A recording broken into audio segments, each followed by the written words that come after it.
Bismillahirrahmanirrahim. Assalamualaikum warahmatullahi wabarakatuh.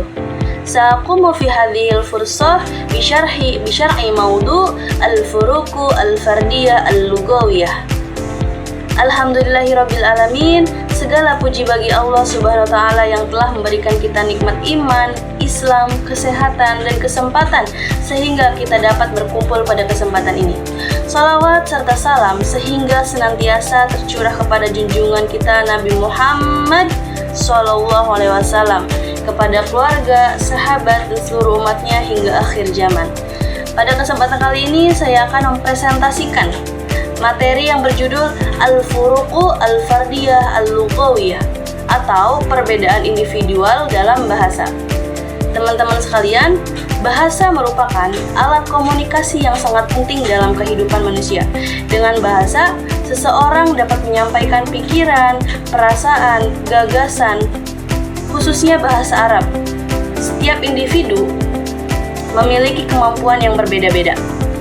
Ada yang cepat memahami materi, ada yang membutuhkan waktu lebih lama, ada yang unggul dalam berbicara, tetapi kurang dalam menulis. Sebaliknya, ada yang sangat baik dalam baca dan menulis, tetapi kurang percaya diri saat berbicara. Inilah yang disebut dengan perbedaan individual dalam bahasa, yaitu perbedaan kemampuan, karakteristik, cara belajar, dan keberhasilan setiap individu dalam memperoleh, memahami, serta menggunakan bahasa. Perbedaan individual terjadi karena setiap manusia memiliki kondisi yang unik. Tidak ada dua orang yang benar-benar sama dalam kemampuan berbahasa. Dalam pembelajaran bahasa Arab, perbedaan ini dapat terlihat pada 4 keterampilan berbahasa, yaitu istima'. Istima' itu menyimak, kalam itu berbicara, qiraah membaca, dan yang terakhir kitabah menulis. Selanjutnya, perbedaan individual dalam bahasa dipengaruhi oleh 2 faktor utama, yaitu faktor internal, lalu yang kedua faktor eksternal. Pertama, faktor internal. Kita akan bahas faktor internal, yaitu faktor internal adalah faktor yang berasal dari dalam diri seseorang. Yang pertama adalah kecerdasan atau inteligensi. Nah, seseorang yang memiliki tingkat kecerdasan tinggi biasanya lebih mudah memahami kaidah-kaidah bahasa Arab, menghafal kosakata, serta memahami struktur kalimat yang kompleks. Lalu yang kedua adalah bakat bahasa. Bakat bahasa merupakan kemampuan alami seseorang dalam pelajari bahasa. Orang yang memiliki bakat bahasa biasanya lebih cepat memahami pengucapan, tata bahasa, dan kosakata baru. Lalu yang ketiga adalah motivasi belajar.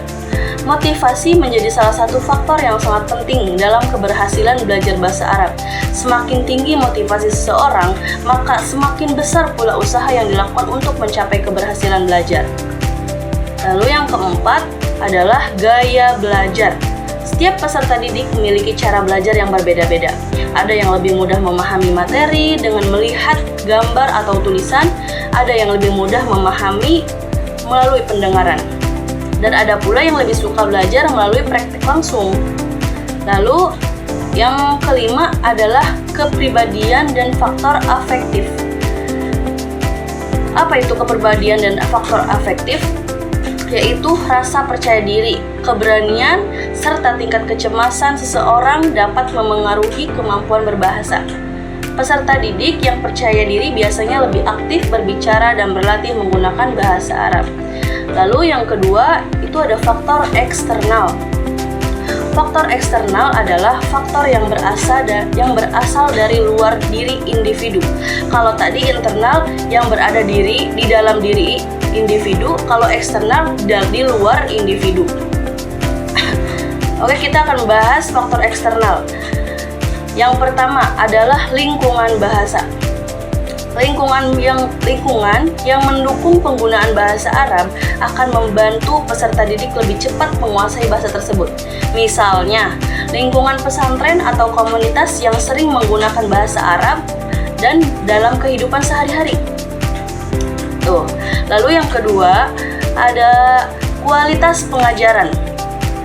Guru yang kompeten, metode pembelajaran yang menarik, dan media pembelajaran yang tepat akan sangat membantu peserta didik dalam materi bahasa Arab. Contohnya, semisal guru itu menggunakan metode dengan menarik. Contohnya dengan penggunaan video nyanyian dalam bahasa Arab. Kayak wahidun satu isnaini dua. Nah, itu bisa membantu kita kayak lebih cepat menghafal dalam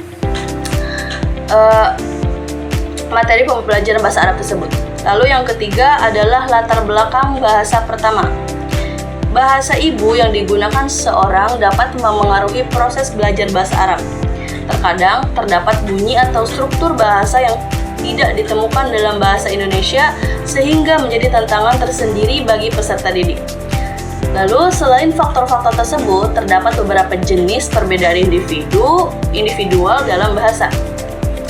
Yang pertama adalah perbedaan kemampuan kognitif, yaitu kemampuan berpikir, mengingat, dan menganalisis informasi.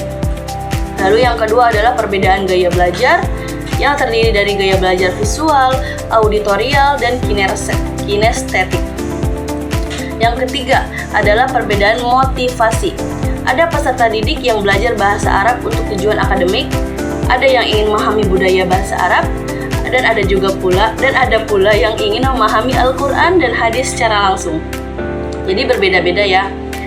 Terus yang keempat adalah perbedaan bakat bahasa. Sebagian peserta didik lebih mudah menguasai pengucapan dan tata bahasa dibandingkan peserta didik lainnya. Lalu yang kelima adalah perbedaan usia.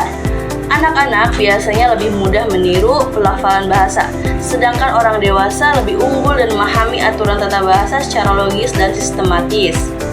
Lalu yang keenam adalah perbedaan strategi belajar. Setiap peserta didik memiliki strategi yang berbeda dalam belajar, seperti menghafal kosakata, membuat rangkuman, berdiskusi, atau berlatih berbicara secara langsung.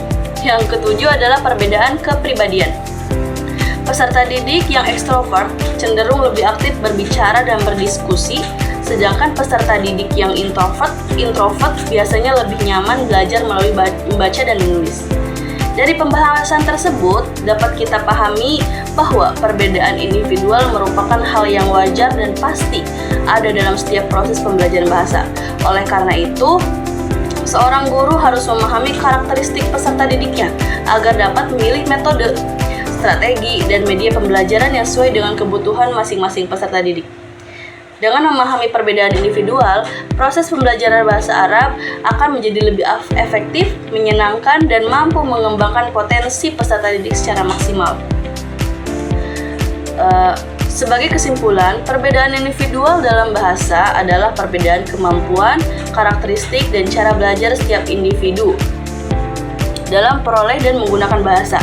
Perbedaan tersebut dipengaruhi oleh faktor internal maupun eksternal, serta terlihat dalam berbagai aspek seperti kemampuan kognitif, motivasi, bakat bahasa, usia, gaya belajar, strategi belajar, dan kepribadian. Demikian pemaparan materi yang dapat saya sampaikan. Mohon maaf apabila terdapat kekurangan dan kesalahan. Wabillahi taufiq wal hidayah. Wassalamualaikum warahmatullahi wabarakatuh. Terima kasih atas perhatian teman-teman semua.